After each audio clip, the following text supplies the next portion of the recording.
could happen. Sudbury News Talk on the morning shift.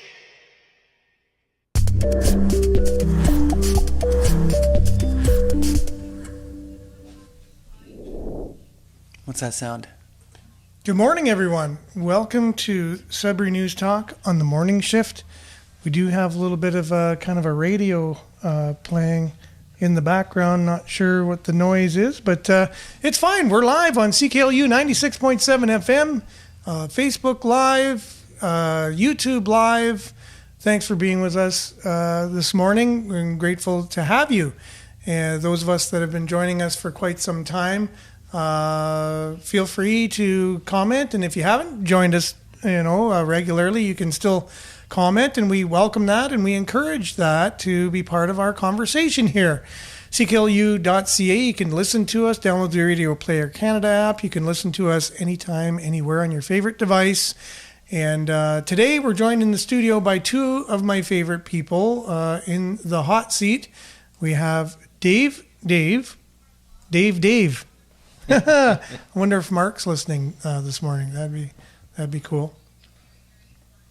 Also, joining the studio, trying to figure out where the music in the background. It's not just in my head. That's good. Is coming from. Yeah. Somebody's talking somewhere on some device, and we're not sure exactly. I'm going to track it down. Hold down the fort here. Yeah, we're going to track wherever this music is coming from, or sound somewhere. There's some kind of a radio that we're not aware of. But anyways, that's what happens on and live, and that's, we roll with the punches. And good morning, everyone. If it's your birthday, happy birthday. We got a lot of really good stuff to talk about this morning, more than usual, actually. And we're going to have some really in-depth conversations locally about, it's not every day the Prime Minister's in town. So, yeah, it's really great for talking up some news. And so here you go. We're going to start with news of its own, some weather.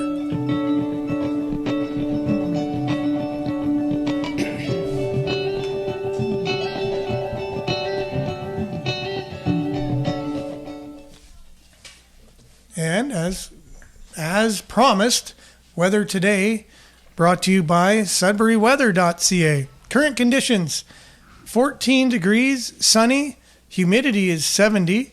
And we're looking at today for the whole day. Let's look at this.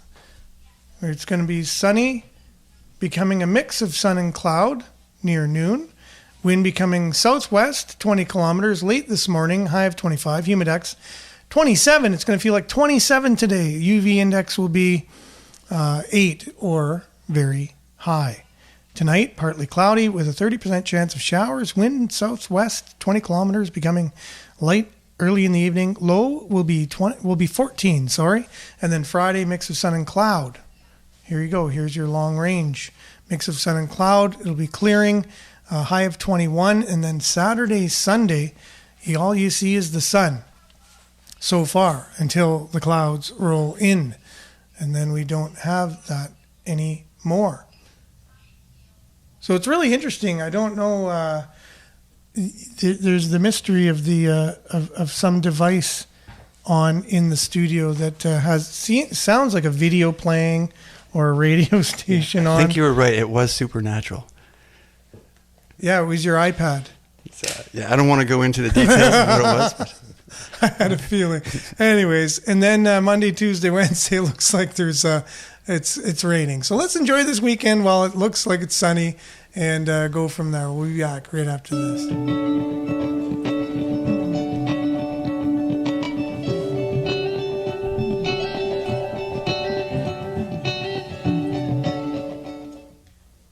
And there you have it. So we got a lot to talk about today. There's so much going on in this city of ours. And so, as you can see, we're on our Sudbury News Facebook page here, and we have a great conversation going on. I'm not sure what happened in the... okay, I'm good here.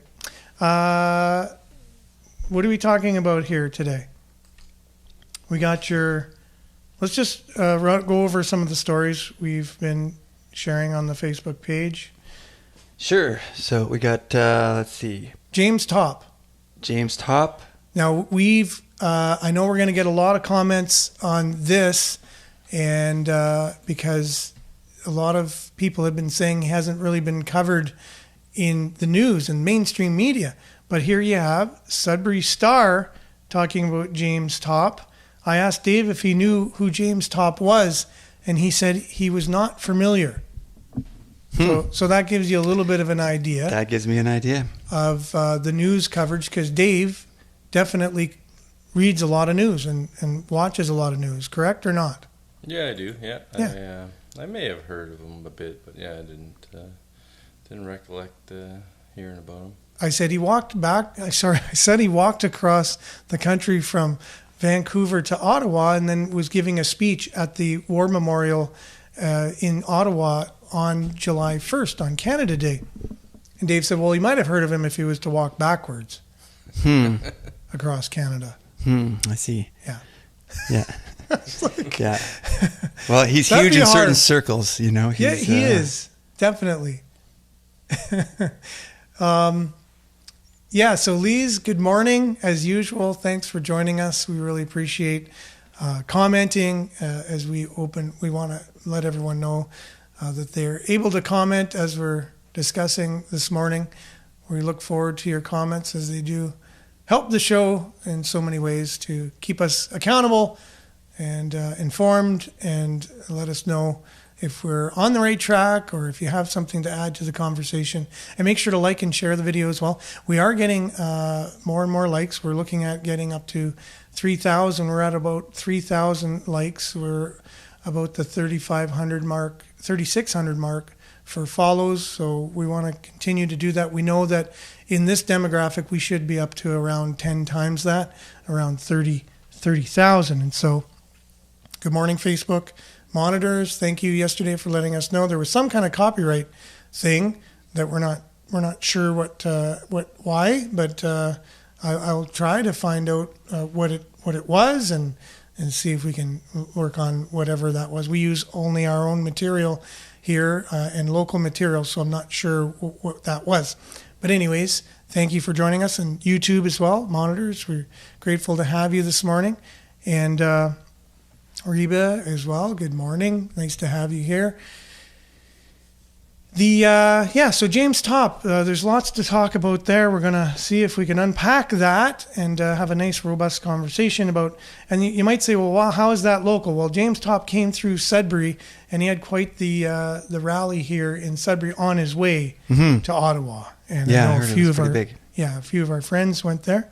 Here is the mayoral candidate, Bob Johnston. We talk about him quite a bit on the show, and now he has a fundraise campaign for his, in order to give him the funds for his mayoral campaign.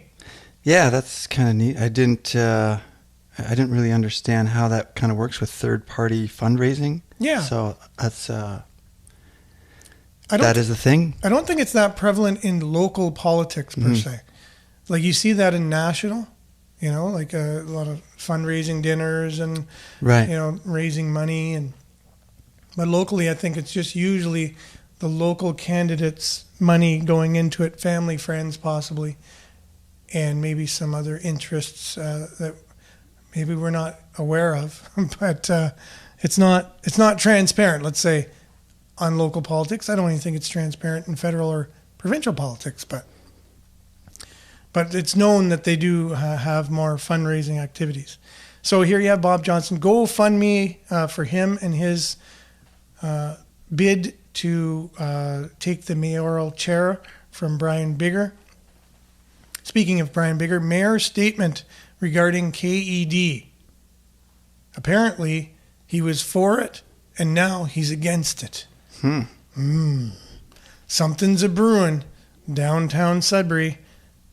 So we'll see about that. And then also, CBC had a story that, canceled Air Canada flights nearly leave Sudbury couples stranded in Toronto.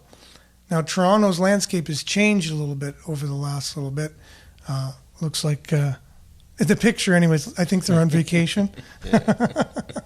But the background is like mountainous and whatever. So And that's a huge thing these days, is people getting stranded in airports. It seems like there's not enough pilots or something, and there's a lot of excuses being made. And yeah, it's crazy. Yeah, that passports and what's the other? There's a few government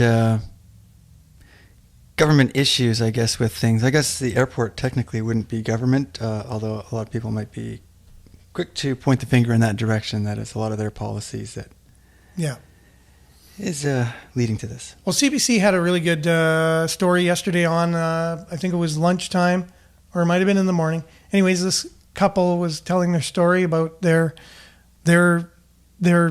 nightmare experience traveling. And, they said their flight was canceled while they're in a foreign city. Well, they're in Canada, but not their own city. And they said, well, what are we going to do tonight? I have 3 little kids and just me. And they had a voucher already. They had a voucher all ready to go. And they said, well, sorry, there's no voucher here for you. No record of one either. She said, well, I purchased one or something. I don't know how that works. And she said, what do you want me to do? To sleep in the airport with my 3 kids? And I said, yeah, I guess so. And then they said, oh, well, there's this flight that's going, you can go to whatever. There's a flight to Halifax. She goes, oh, my mother-in-law's there. At least I'll have a place to stay or something. And so, but in order to get to Halifax, it went to Montreal first. And then the flight to Halifax was canceled. Oh, jeez. in Montreal. A lot of stories like that, I think. So anyway, so she was stranded there, just the same. So stranded in 2 different places. Anyways, nightmare. And apparently baggage too. People's baggage is all over the place and they can't get it. Pictures. Like, what's going on with this? So hopefully we'll unpack that a bit. Here's really going to be a huge story for today. That the KED, the budget for the proposed arena and events center, the Kingsway Entertainment District, has more than doubled to $215 million, according to a new report from city staff. And so now you have the mayor's statement basically saying he's not sure if he's behind it now. Well, I think he says he's not. And on the topic of mayor, we have a former mayor of Sudbury, Maurice Lamoureux, who has passed away. And he worked at Falconbridge and then went into municipal politics. And he was mayor of Sudbury in 1981. Right? Do you remember that? There's almost a hint of memory to that. So I would have been like... See, I wasn't 11 years old, but... Yeah, you would have been 11, so you might have heard Mayor Lamoureux at some point. Unfortunately, he's passed away, and so our condolences go out to him, his family, his friends, and those that support him, and basically, and basically, to his memory, we are putting positive thoughts out there today. The fabrication shop owner launches side gig as international trades recruiter. So Why International is a new passion project for City Welding's Robert Brule. If I pronounced that correctly? Very close. The top news story today, we're going to cover this first, then we're going to get into KED, then Bob Johnston, which we have a few comments on Bob Johnston here from Reba coming in. And we'll get to those comments and we get to Bob Johnston for the mayor of Sudbury. The public is invited to attend a celebration at Bell Park today, this afternoon, at which the 10 millionth tree in the city's 44-year regreening effort will be planted, and world-renowned scientist Jane Goodall will be there in attendance. But, as Dave pointed out to me this morning, not only Jane Goodall will be there, but who else will be there? Prime Minister Trudeau. Now, it's not just a rumor, right? Prime Minister Trudeau will be in town today? I think that was in the news, so... Yeah. 3 o'clock. 3 o'clock.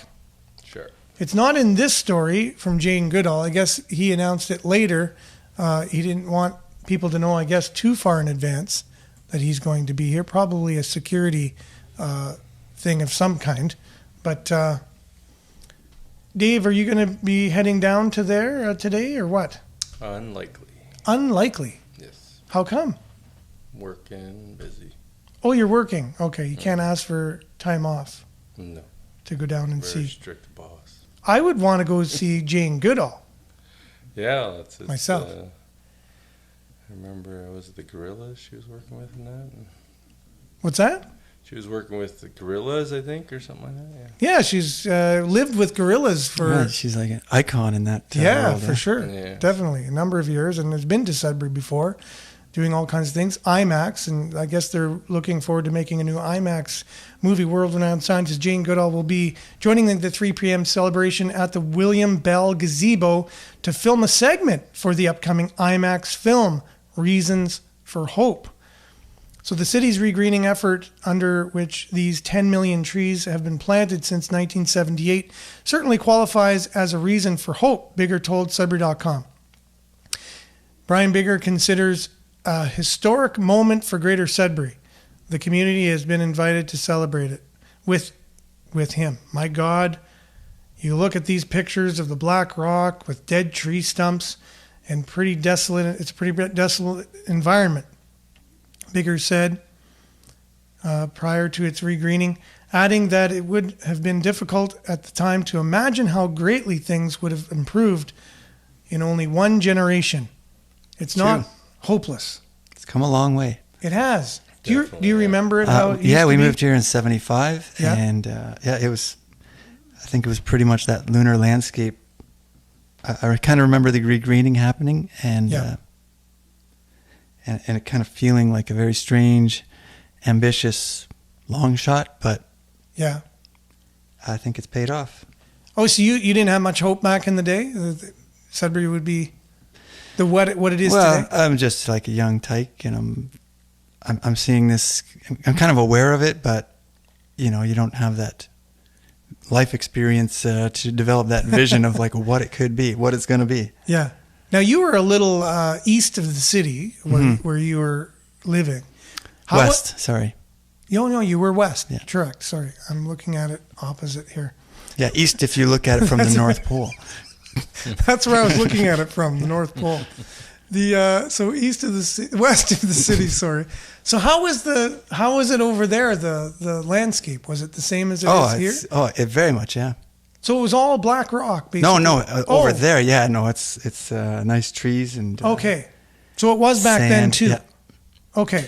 Yeah, it's just when you get I think east of the city, Okay. like that, from Coppercliff on kind of thing. So I guess the wind would have been blowing that way most of the time from the west. That's the And way so- what do they call that? Jet stream. Yep. Yeah. So the east. Everything kind of goes that direction. So everything from Coppercliff east was like basically annihilated. Past Coniston, I don't know how far though. Like was it past Wanapate? I have no idea. Yeah, I don't know. I Where think it impacted.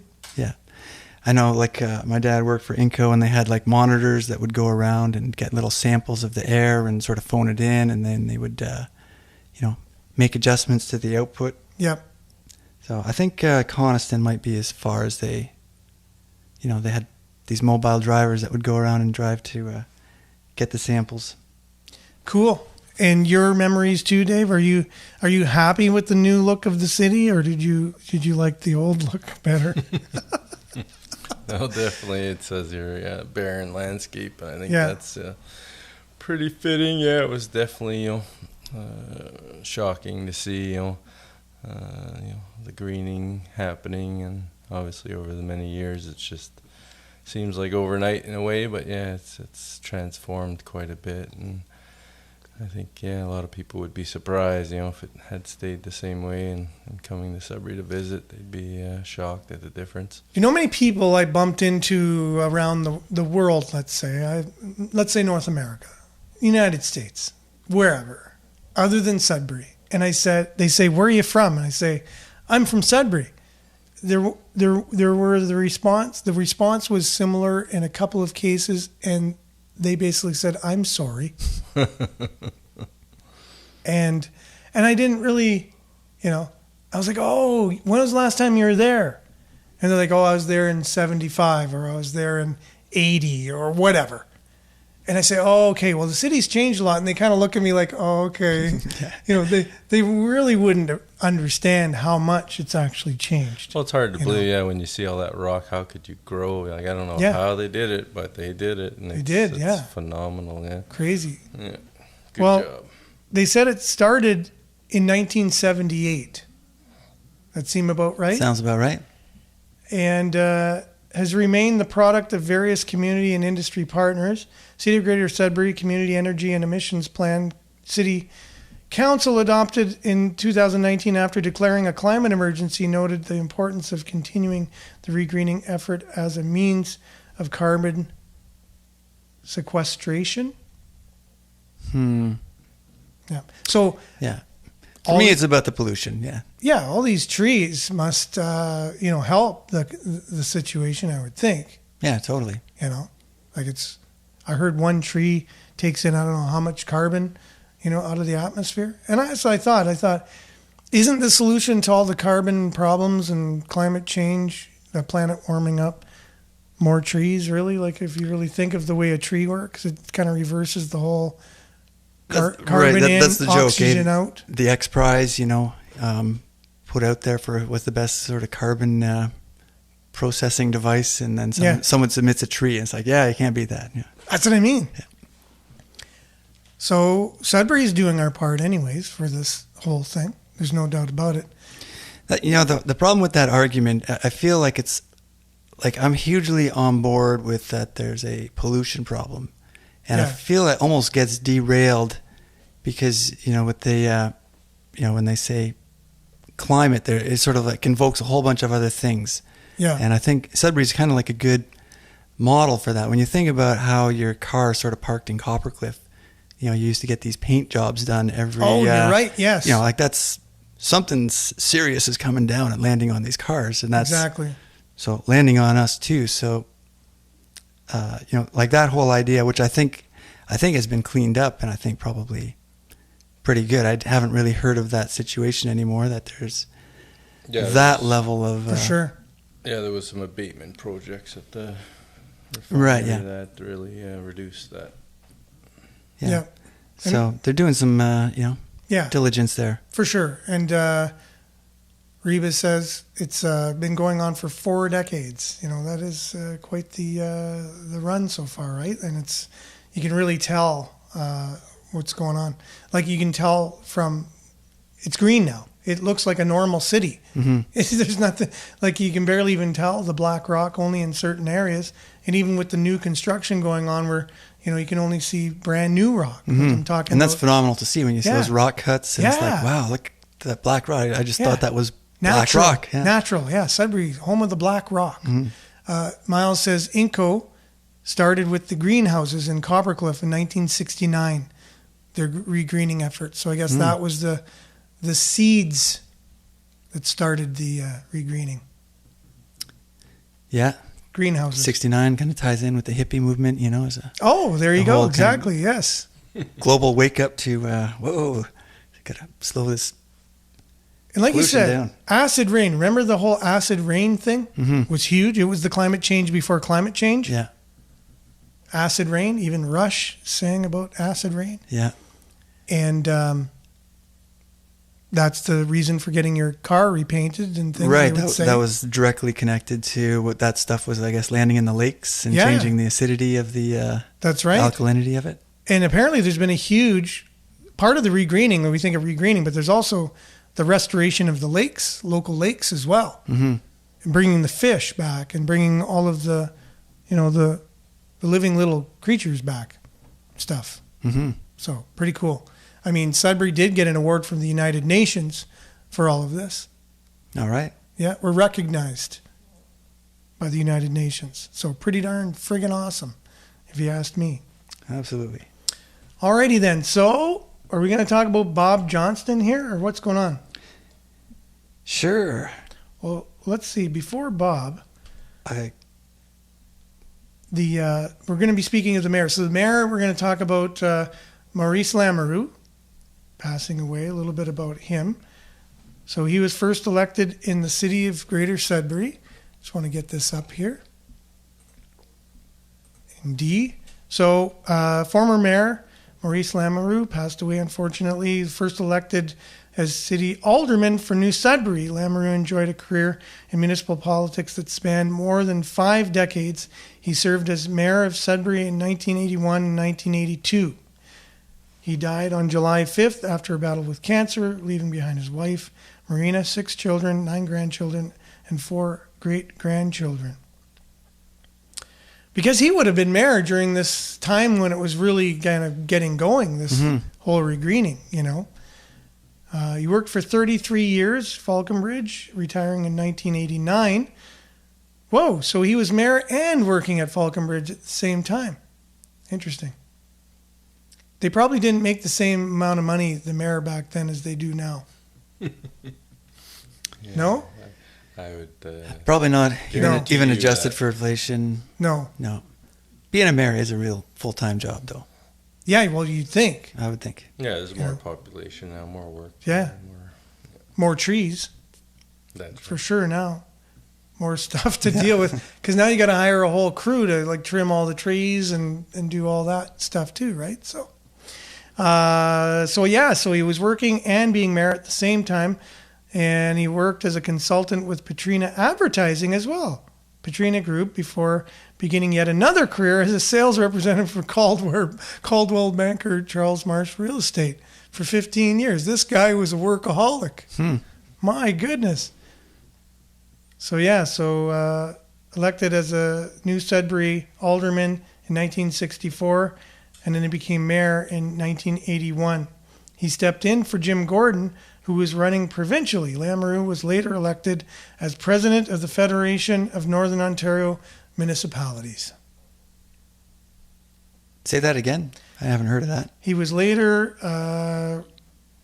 elected president of the Federation of Northern Ontario Municipalities. So I guess, it's like a group of all the mayors that get together and discuss northern issues.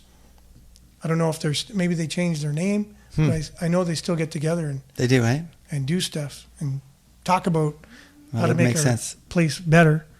That's it. You would hope they would, anyways, because I'm sure there's a lot of synergy between northern communities, and working together. Mm-hmm. He was also active volunteer, which is really cool. He was treasurer of the Sudbury Navy League of Canada.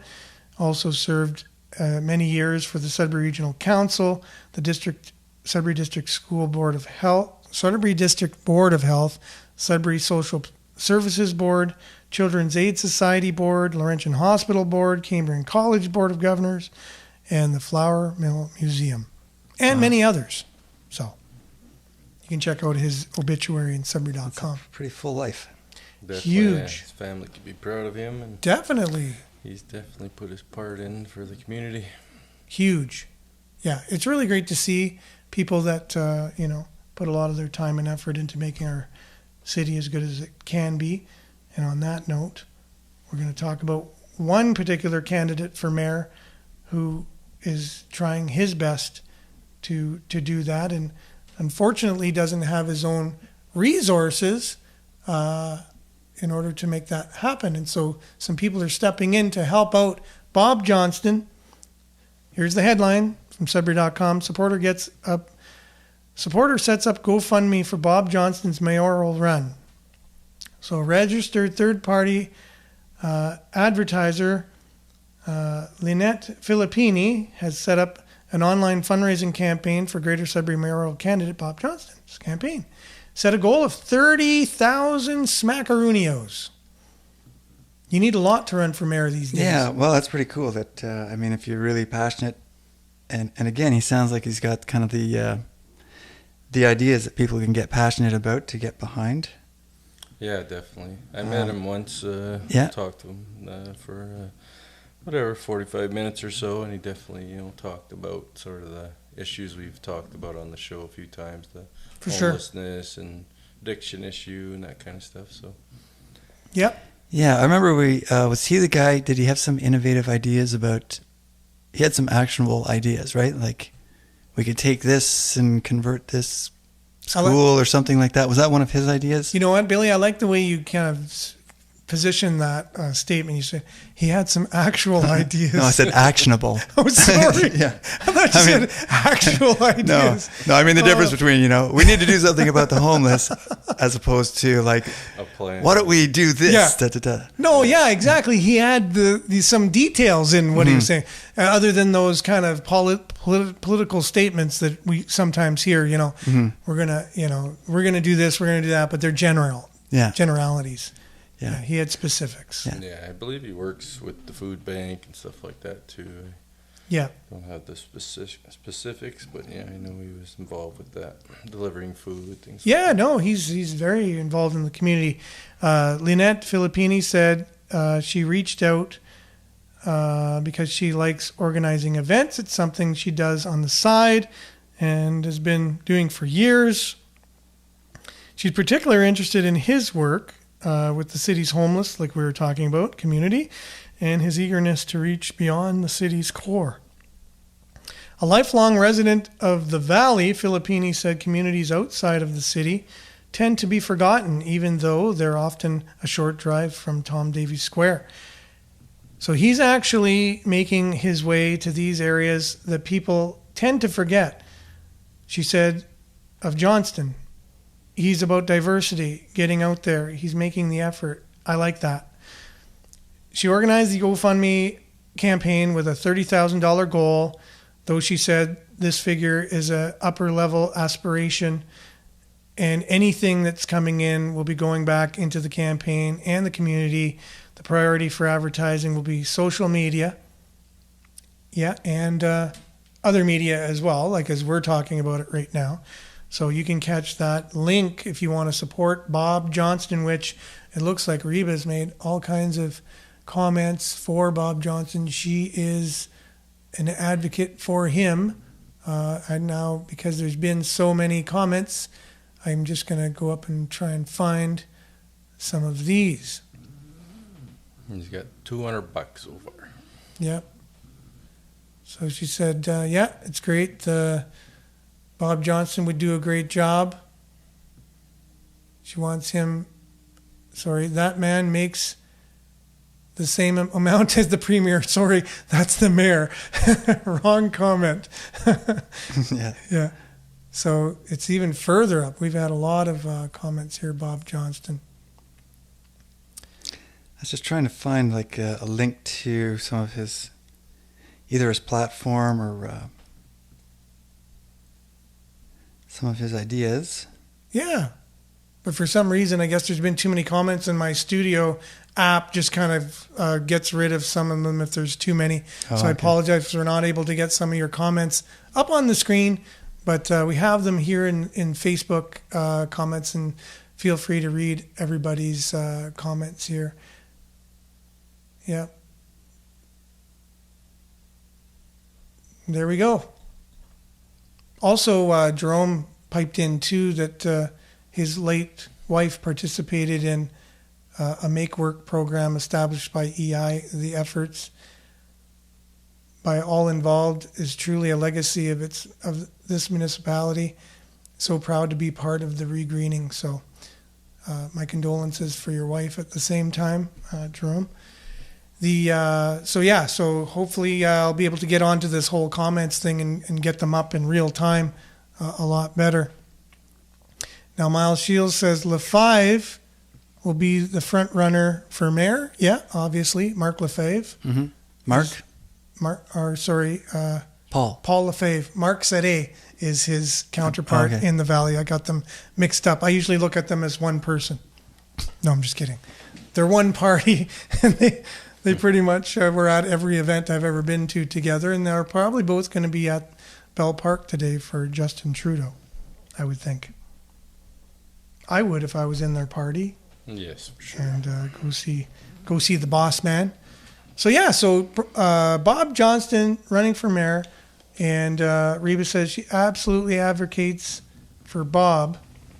He cares genuinely about people, which I think that's the message he gets out there, and it sounds like he inspires people. So. Yeah, that's what I sensed from him too, and just was genuine. I think, he's just trying to do what he can, what he can to help others. Yep. Now, a lot of people would make the argument that there's a lot more that goes into being mayor other than, just the specific being really good at one thing or being more involved in one thing, and one thing that the city really, really needs and wants. I think the people in the city are really aware of our people that have slipped through the cracks and, are marginalized. And that's someone that Bob's really taken up the cross for these years and advocated for.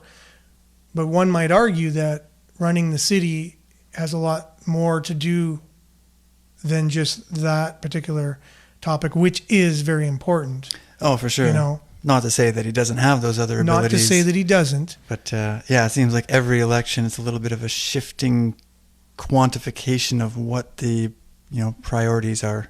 Yeah. So, but it seems like this one's getting bigger and getting more attention all the time. That's how problems kind of work. They sort of whisper until they get to a shout. Exactly. So, but that's a question. And I mean, hey, I love the idea that these candidates are getting their platforms out in the media. The media's covering it. We're talking about it. So, let's get informed and let's get the right person in the seat that's going to do the best for the city. Speaking of that, the current mayor, Brian Bigger, and the KED project. Is the KED dead is the question today that we're asking. Is KED dead? This is what Brian Bigger says. I cannot support staff's recommendation to accept a cost of $215 million for a new event center, knowing that the St. Catharines Meridian Center was constructed in 2014 for $54 million. St. Catharines Meridian Center, and that's what this is going to be sort of similar to? Yeah, it's like a OHL style arena. Okay. For medium centers. Yeah, that's a big price hike. I guess the interest rate is a little higher than they wanted. Did I read somewhere it's going to be like 5% they're estimating? Well, future money, yeah. I think they locked in some money at 2.5 or so, like a little less or more than 2.5. But I think they're looking at any future debt. So I see. They need to be very careful with the money they have now, because it's going to probably be even higher than 5. But it's a good point. Bigger said the city secured $205 million at an interest rate of 2.63 over 30 years to cover capital projects. Yeah. He says, I also can't support staff's recommendation to take on an additional $115 million of debt for this project, particularly with staff's latest estimate that the interest rate on the new long term would be 5% more. I also cannot support staff's recommendation in that it would have the impact of increasing municipal taxes an additional 2% over the next 30 years. Council has just recently given city staff direction to present a 2023 draft budget representing a 3 to 7% increase, roughly half the current rate of inflation. And I remain committed to the council's recent direction. I do remain committed to the Junction East project, and I am very optimistic that significant funding dollars will be obtained from upper levels of government for that project. Sorry, what's the Junction East project? That's the new library. Oh, okay. Yeah, it's kind of strange how that was just so quick and 100 million, sure. It's like, but the KED, which was, I guess, thinking it's going to be about 100 million, was such a long, arduous process. Oh my goodness! Well, it wasn't only that; it was where it's going to go was huge. Yeah, downtown or New Sudbury or on the highway. The one thing I still don't have a really good idea about is like what the projected benefits of the KED would be, and we're talking about that before compared to the Junction East, where one is a little bit more of a profit model, the other is more of like a service that we're just paying for, right? So that's right. So the KED potentially could, make potentially money. Be profitable, right? Profitable, correct. Yeah. And plus all the benefits of, again, it opens up all this other potential to have these big tournaments in here, blah, blah, blah. You got these ripple effects through the economy. Yeah, they don't seem to mention those numbers much in the discussion that I've read anyway. Yeah, I think I've had coffee shop talks with people, and they make a pretty good pitch for it. But again, it's coffee shop stuff. It's probably out there, and I just haven't tracked it down. Exactly, and I think it's a guesstimate anyway. You know what I mean? Oh, We yeah. just don't know really, and obviously if there's lockdowns and things like that, so it's a gamble in these times. You know, I think to know if it's going to be able to function. You know. Well, speaking of gamble, this is the whole thing with this project. The casino was supposed to go there too, right? So Right. that's a controversial building project on its own for its own reasons. So there are a large segment of our population here who did not want the casino even to come here. Yeah. So they wanted to keep it as is, Sudbury Racetrack slots, or whatever it's called. Yeah. Is that still the name? Sudbury Downs or something? Yeah. Yeah. So they wanted to just keep it as is, keep it out of the city, kind of away from where it could be more of a problem. Even on the Kingsway, it's still closer than it would be currently, easier to get to on a main drag. So there's that. That's controversial in and of itself. The casino, a lot of people don't want it. And that was kind of bundled with the arena. Yes.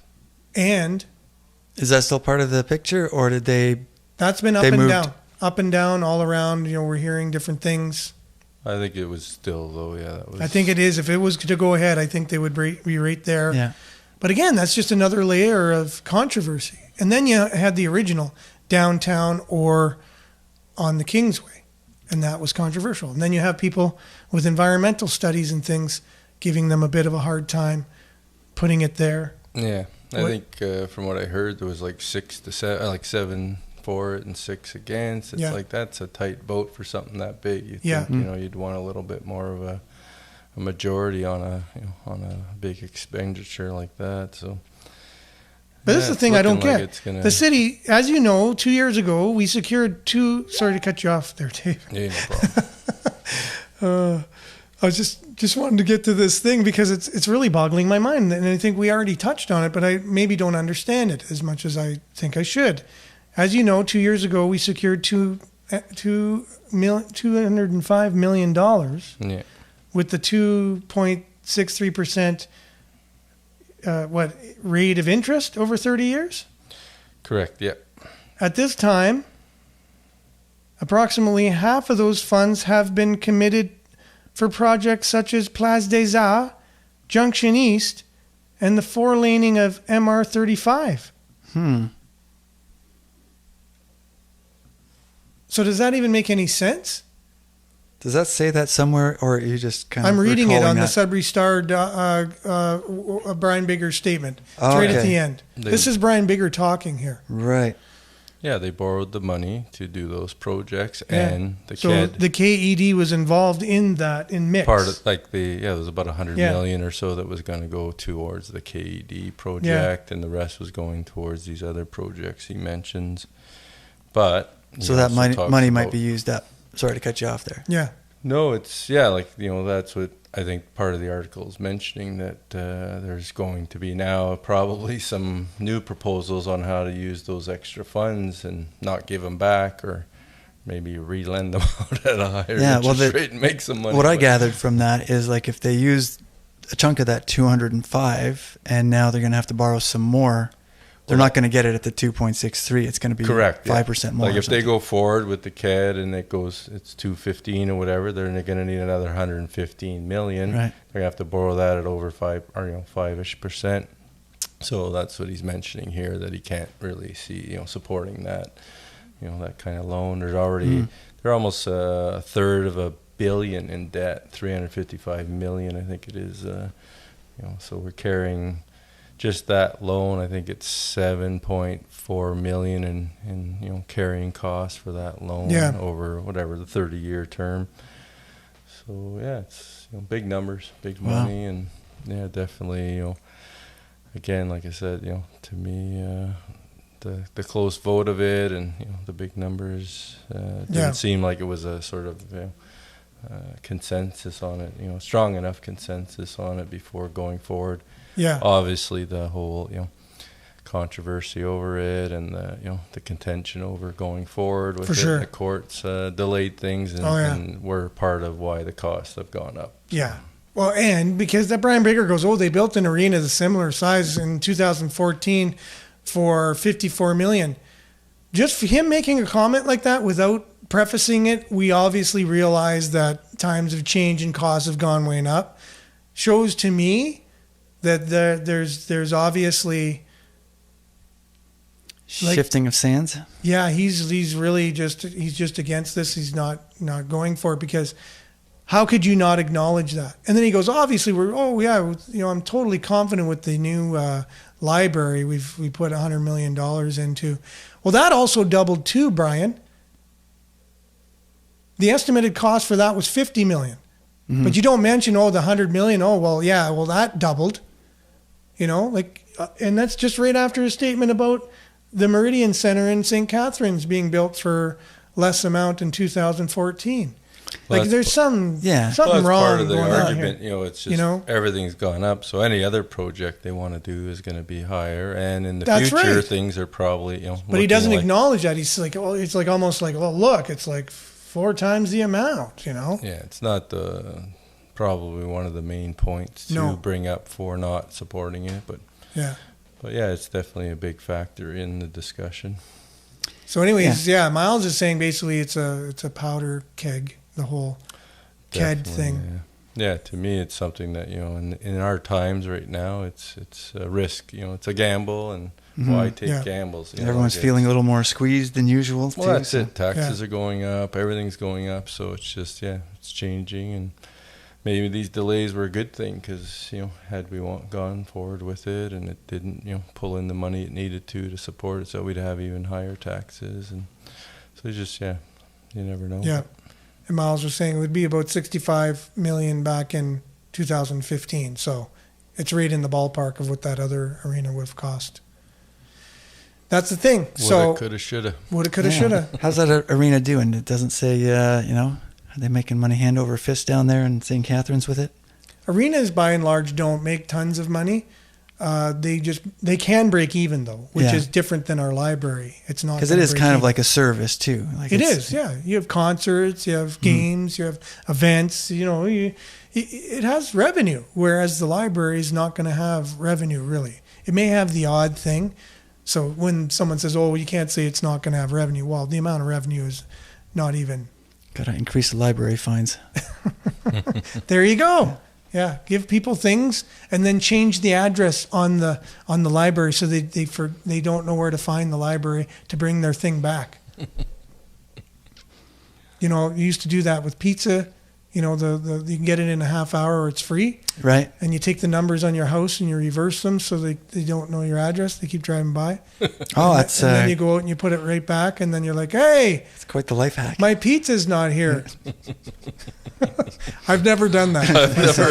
I've never done that. But I do know someone who did. I do. I know a guy that knows a guy. I know. Definitely. I did not do that.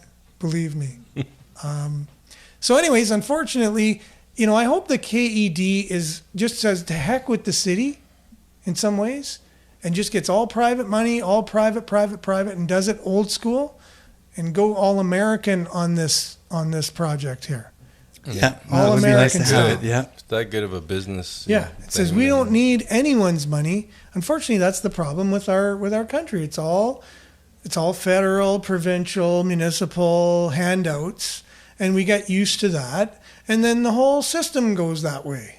I'm just not a proponent for it. It just is what it is. Yeah. Well, I don't disagree, but I will bring up a point on the other side where it's like, the idea of like a town wanting to build a bridge. It's like it's not going to be feasible for somebody to go do that. They're all going to benefit this town on the other side of the bridge because it's going to bring people through. Projects so it's kind of that. like a you're right. project where a solution that they can do collectively that they can't do individually, right? But what's happened over the years is things like you're saying are there, but it's always creeped more and more, creeped to the point where it's grossly on one side, where the government's the only one with money now that can give for these projects. John Oliver did a really good bit on his show a couple of years back, where he went to all these different stadiums in different cities, and they showed how basically it was a taxpayer-funded thing. And then once it got built, it sort of got somehow privatized. It's like all the profits would go to, get funneled into some private entity, and then until it started taking a loss, and then it shifted back to the taxpayer, and then the thing would just kind of crumble. And exactly. But there's a real pattern of that in the States for a while. I think it's this whole, like I said in previous shows, the good, better, and best. It's good to have arena, but is it the best thing we can do with our money for the community? Is it is it going to pay back? And exactly. And that's not just profit. Sometimes it's in better quality of life or better helping people. So I think in this day and age with computers and all that, we should be able to communicate better and really show what we feel is most important to do with these funds, and know more details on what our needs are. And this is a good point from Reba here. It would be nice if First Nations were to jump involved in this, and because if you look on other casinos in other areas, it seems to be they're on First Nation, governed land, and they're able to get it done. I definitely agree on the outskirts thing. Like it's just gambling is very addictive and can be can bring a community very negative. Down in a lot of ways. Putting it a little bit on the outskirts where you have to really make an effort to get to it, I think is a bit of a good idea. Ghislaine says about the whole idea about the you'll own nothing and be happy kind of idea. Municipal, it's a municipal, provincial, federal issue, and we're doomed coming into a theater near you. That's the kind of like a big blanket of doom and gloom kind of thing. Well, I think of that article we talked about a few shows back, where the tailings were going to get reprocessed, and like 26 billion was going to be on value pulled out of the. It's like, how can't we get a bit of that? To pay down some of this debt or to pay for a project. Like, for sure, there's got to be some kind of benefit from all this regreening we did and all the mining that was a part of making it needed to be done. And exactly. So it's I don't know. We're getting a fair don't share. Some countries have like a royalty on the resources that are kind of goes back to the public purse? Well, that's it. I don't know what we're getting. So it's not public knowledge. It's not public knowledge. There's a documentary called The Whole Story, HOLE story. It was on Netflix for the longest time. It was a guy from Northern Ontario. Talks about Val-d'Or a lot, talks about Sudbury, talks about Timmins, a lot of the big mining places. And it talks about that these communities are not compensated for the resources like other areas in the world are. Like Scandinavian countries. Kind of thing. And if we were, we would be like Alberta. We wouldn't be paying any taxes. Like the oil there would be similar to our resources here, but it's not public knowledge where the money actually goes, and it's not going to be. So there's billions and billions. They shared one story of one year. The company was making money hand over fist, and it was during a particularly rough economic time, and they gave all the employees a turkey as their bonus. And it showed their dinner that year, and it showed all the executives and everything, and it was like eating to excess. The food was like dripping off the tables, and they all got millions of dollars in bonuses and things, and the workers got a turkey. Symbolic. They were grateful for that turkey, mind you. That just goes to show you how the difference of the mentality was between the workers and the people at the top. They were actually grateful and said, "Well, thank you so much to the big entity for this turkey. Now my family's going to be able to eat and make soup from it." And but it's really sad. And so it just shows that it's not public knowledge where the money goes. The city does not collect any taxes, only on the surface buildings, and then they just keep tearing down the surface buildings so they don't have to pay taxes at all. and they just find ways around it. Yeah, that's the thing. Loopholes. Loopholes. And whatnot. And they can threaten to move their processing plants and stuff like that, but they can't move the mine. Yeah. This is where the metal's in the ground here. But they can mine somewhere else maybe, or I don't know. Oh, there's that, yeah. But yeah, I think, it's about a discussion and, to me being fair and, obviously if we're getting our needs met, and obviously, being $750 million in debt, when I hear about these tailings, that they can process something like that and make $26 billion off of it. I don't know how long and how fast it'll happen, but there's just something's out of whack. Like we should be able to do some of that ourselves or make this happen in a way that, we benefit a little bit more than I think we are. It doesn't seem like we're getting something from the casinos, I believe. Yeah. Little chunk, back that's taken out of the community. Yeah, more is taken out of the community than it's given back in casinos. Usually, it's usually the way that it goes. So obviously, right, I thought I heard. Sorry. Oh, sorry. No, I was just reiterating the same case. But I was pretty sure that I heard in some countries they have it's an actual per pound or whatever it is. There's an actual. It's tied to the resource that's being used. It's that's what I'm getting at. Yeah. Like if this resource of the casino is making a certain amount and we're getting a percentage, then can't we use that same model with the mine every year? Whatever it's pumped out or it's taken out of the ground, that's never going to be replaced. Yeah. There's a value on that, and we get some percentage. Just pick a number, whatever that number may be. But, that's, to me, why would they do that model with that system but not the other one? It's obvious that that's fair, you know what I mean? Like you're taking something from the community. Yeah. You're going to give some of it back, Now, Miles says there is money, but it's not transparent. So, which I do, that's I do agree with that. There is someone's getting paid from this because you're not just going to come and take it for free. Yeah. So either the feds are getting a huge amount, like in this documentary, the whole story, he makes the claim that Bay Street in Toronto is basically built on Northern Ontario money from the mines. It's like Alberta with the oil. Yeah. It's their economy. It is the wealth of the province, and that's the wealth of the province here comes from trees and mining mainly.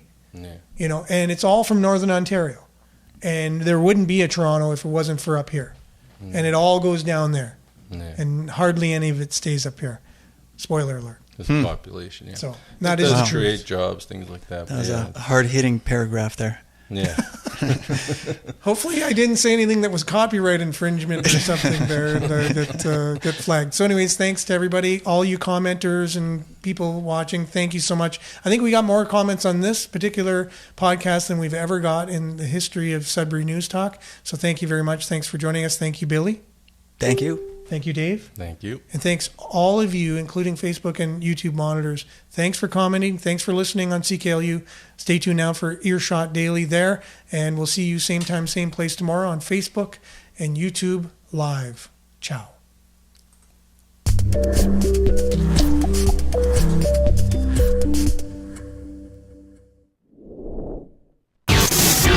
This is Sudbury News Talk on the morning shift.